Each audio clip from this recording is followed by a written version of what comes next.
Ya, kalau lihat definisi mah itu sebenarnya bahasa Belanda yang maksudnya lambung. Jadi kalau orang, oh saya sakit mah berarti dia sakit lambung. Nah, sakit lambung ini biasanya pasien merasakan nyeri di daerah ulu hati ya, disertai dengan gejala-gejala mual, muntah, dan penyakit ini memang terkait dengan gaya hidup ya, gaya hidup yang tidak sehat tentunya.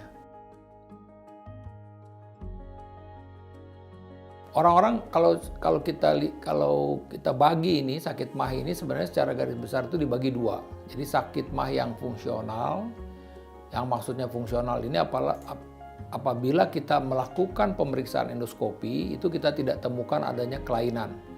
Ya, kemudian kalau kita lakukan USG juga tidak kita temukan adanya kelainan pada USG pasien tersebut. Nah, kelompok yang kedua dari sakit mah ini adalah sakit mah yang organik. Nah, sakit mah yang organik ini biasanya kita temukan kelainan, ya baik itu dalam bentuk luka, tukak, ya bahkan polip atau tumor. Nah, penyakit-penyakit karena yang organik ini disebabkan karena biasanya mengkonsumsi atau obat rematik kita bilang begitu ya, atau bisa juga karena kuman yang disebut kuman Helicobacter pylori. Sedangkan yang fungsional itu biasanya karena ketidakteraturan makan, kemudian kebiasaan mengkonsumsi makanan-makanan yang tidak sehat, misalnya camilan tidak sehat, coklat, keju, lemak, atau juga merokok, minum alkohol, dan orang yang mudah sekali jatuh dalam kondisi stres gitu ya, dikit-dikit dia stres. Ini hal-hal yang memang bisa menyebabkan seseorang tersebut mengalami masalah dengan lambungnya. Ya, orang-orang dengan sakit mah ini biasanya merasakan nyeri di daerah ulu hati ya. Nyeri di daerah ulu hati, kalau memang ini kita bilang tukak itu bisa tembus ke belakang.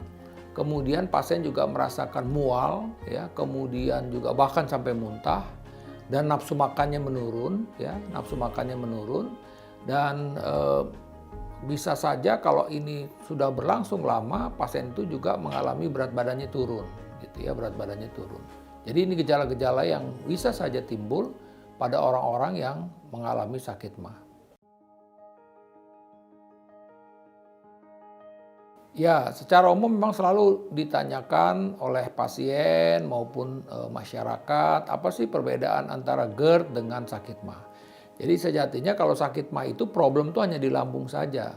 Tapi kalau GERD itu sesuatu yang balik arah, ya, jadi asam lambung tuh balik arah ke kerongkongan. Makanya kalau udah asam lambung naik ke atas, pasien pun juga merasakan panas dada seperti terbakar dan mulutnya pahit. Jadi ini gejala dominan dari GERD. Nah, kalau dia cuma sakit mah saja, itu dia tidak mengalami keluhan-keluhan seperti GERD tersebut. Ya, saya sebutkan tadi bahwa kondisi orang yang mengalami sakit mah ini adalah tergantung dari penyebabnya. Tentu ketika penyebabnya tadi adalah sakit mah yang organik, bahkan kita temukan adanya tumor atau kanker, ya tentu bisa menyebabkan kematian. Atau tadi misalnya dia mengalami suatu luka, ya bahkan ini lukanya makin lama makin dalam, dan ini bisa juga menjadi kebocoran di lambungnya, ya. Atau dia hanya luka tipis saja, ya luka permukaan.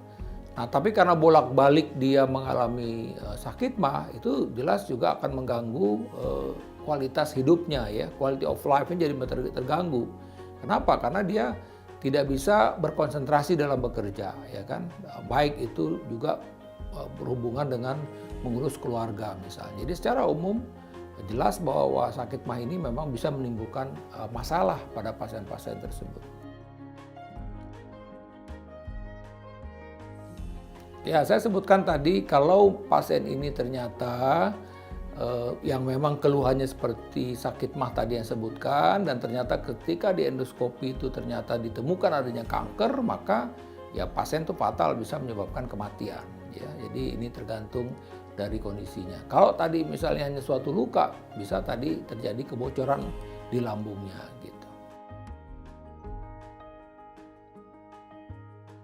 Ya, sejatinya ketika orang itu mengalami serangan sakit mahnya, maka yang terpenting adalah satu, dia tenang, rileks saja. Karena apa? Karena kalau dia tegang, cemas, itu akan menyebabkan produksi asam lambungnya makin tinggi. Jadi membuat kondisi sakitnya itu akan bertambah berat. Jadi kalau dia tenang ya, tenang saja, mungkin narik nafas panjang, dan kemudian diusahakan untuk mengkonsumsi obat-obat yang ada. Kalau dia kebetulan punya obat yang menetralkan asam lambung, antasida misalnya, ada obat-obat yang ada di warung, misalnya obat warung itu bisa dikonsumsi. Atau bahkan dia sudah punya obat untuk menekan produksi asam lambung, seperti misalnya kelompok pada obat-obat seperti omeprazol, lansoprazol, rabeprazol, esomeprazol, pantoprazol itu bisa dikonsumsi oleh pasien tersebut. Jadi ini hal-hal yang harus diperhatikan ketika seseorang mengalami serangan pada sakit mahnya.